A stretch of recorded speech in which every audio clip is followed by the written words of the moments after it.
All right, let's jump right in. Today, we're going to dive deep into Shakespeare's sonnets to explore this incredible timeless battle, a war between beauty and what he called devouring time.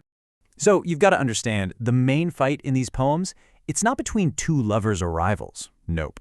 The central conflict is a war against one single, unstoppable enemy, time itself. And this was a huge deal back then. The Renaissance was obsessed with legacy, with being remembered. So the idea of being forgotten, of oblivion, that was terrifying. And time? Well, time was the ultimate villain, the thing that could turn everything to dust, from giant buildings to, your own heart. Okay, so let's meet this bad guy. For Shakespeare, time isn't just the gentle ticking of a clock. Oh no. He paints it as this violent, almost mythical monster, a force that's actively and cruelly trying to destroy everything. And check this out. In Sonnet 60, he kicks things off with this absolutely breathtaking image. He says our lives are just like waves crashing on a beach. Think about it. Each minute rushes to the shore, pushing the one before it out of the way just before it gets replaced by the next one. He calls it sequent toil. It's this non-stop, exhausting march straight into nothingness. And this is where the stakes get really high. Shakespeare has this line where he says, "Time that gave doth now his gift confound."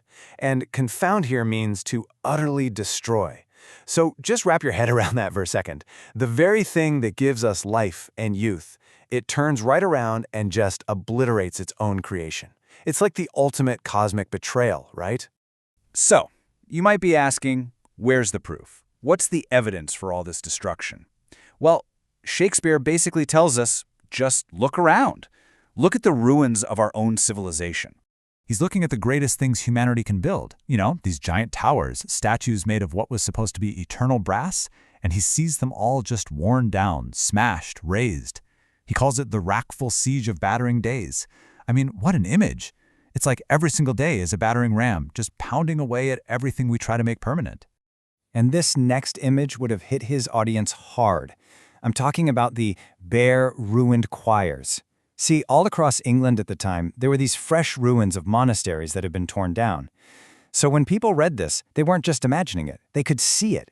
These ruins were a constant reminder that even the most sacred places, filled with music and prayer, could be completely silenced and destroyed.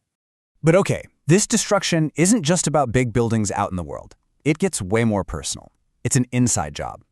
In Sonnet 73, Shakespeare zooms the camera in from the ruins of the world to the ruins of his own body. And he gives us these three just heart-wrenching metaphors for getting old. First, he says, "Look at me, I'm like a tree in late autumn. The branches are almost bare, and all the bird song of his youth is gone." Then he shifts, "Now see me as the fading twilight, that last bit of light right before it's completely swallowed by the black night of death." And finally, and this one is just incredible, he says he's a dying fire, being smothered by the very ashes of the wood that once made it burn so brightly. His own youth is now what's killing him. And all of this builds to the absolute core question of the sonnets. It's a desperate question, really. If even the strongest stuff we can think of, solid brass, rock, the entire ocean, if all that gets wrecked by time, then what possible chance does something as fragile as beauty have? He asks how beauty can hold a plea. How can a flower argue against a hurricane? And this is where Shakespeare really lays out the battle lines. It's just a total mismatch. On one side, you've got time's arsenal, battering days, a cruel knife, mortal rage. And what's on beauty's side? A flower? Summer's honey breath? It's not even a fair fight. It looks completely, utterly hopeless. So, right here, after this fearful meditation, when things look as bleak as they can possibly get, he pulls out a secret weapon. He reveals the one thing that might, and I mean might, be able to stand up to time. And it's not what you'd expect. It's not about strength or power at all. It's something else. The answer?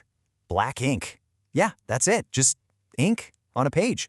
Which sounds crazy, right? It's quiet, it's fragile. So the big question is, how on earth is that supposed to work? How can something that can be smudged by a drop of water defeat the ultimate destroyer of worlds?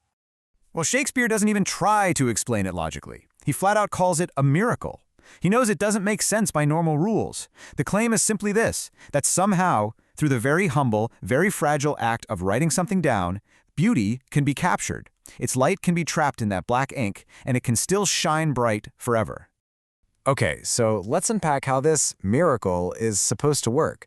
It's not exactly magic. It all comes down to a really important distinction: the difference between the mortal body and the immortal spirit.